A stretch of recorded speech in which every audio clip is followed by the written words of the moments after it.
বিসমিল্লাহির রহমানির রহিম। মালয়েশিয়ার মালাক্কাতে খুব সুন্দর একটি দ্বীপ রয়েছে। এই দ্বীপটির নাম পোলাও বোসার। বেশ কয়েকবার যাওয়ার এই দ্বীপটিতে আমার সৌভাগ্য হয়েছে। এই দ্বীপটিতে যেতে হলে আপনাকে স্পিড বোট ভাড়া করতে হবে। এই দ্বীপটির মূল আমার কাছে দুটি আকর্ষণ। একটি আকর্ষণ, এই দ্বীপটি দূর থেকে অবিকল একজন মানুষ শুয়ে রয়েছে এরকম দেখা যায়।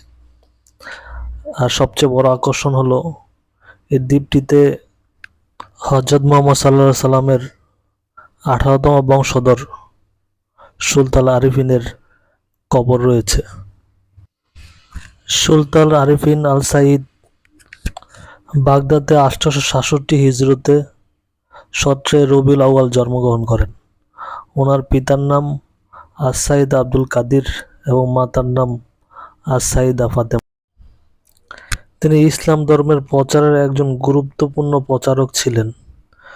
1416 থেকে 1420 সাল পর্যন্ত ধর্ম প্রচারের সময় বাড়ি ফেরার পথে উনি এই দ্বীপটিতে থামেন এবং বাড়ি ফেরার পথে তিনি এই দ্বীপে নেমে পড়েন এবং সেখানে তিনি হঠাৎ অসুস্থ হয়ে পড়েন। অসুস্থ হওয়ার পরে তিনি এই দ্বীপেই মারা যান। তারপর এই দ্বীপেই ওনাকে সমাহিত করা হয়। ওনার সমাধিটা প্রায় 30 ফুট লম্বা। আবার অনেকে বলে থাকেন ওনারা এই অঞ্চলে ধর্ম প্রচারের জন্য এসেছিলেন। শেখ ইসমাইল এবং তার শিক্ষক শেখ ইউসুফ সিদ্দিক এবং তার বড় ভাই ইব্রাহিম এবং বাগদাদ থেকে আরও 13 জন সফর সঙ্গী নিয়ে এই দ্বীপটিতে এসে পৌঁছেছিলেন। তারা প্রথমে বসতি স্থাপন করেন, তারপর বিভিন্ন অঞ্চলে গিয়ে তারা ইসলামের প্রচার ও প্রচারণা চালায়। তবে এই দ্বীপটি খুবই সুন্দর।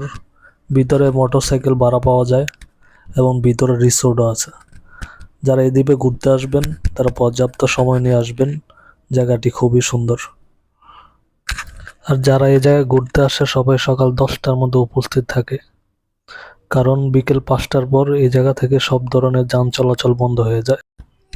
মালাক্কা অনেকগুলো পর্যটক স্পটের মধ্যে এই স্পটটি অন্যতম।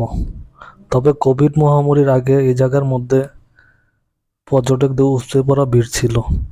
এখন কোভিড মহামারীর পরে এই জায়গার মধ্যে পর্যটকদের ভিড় অনেকাংশেই কম।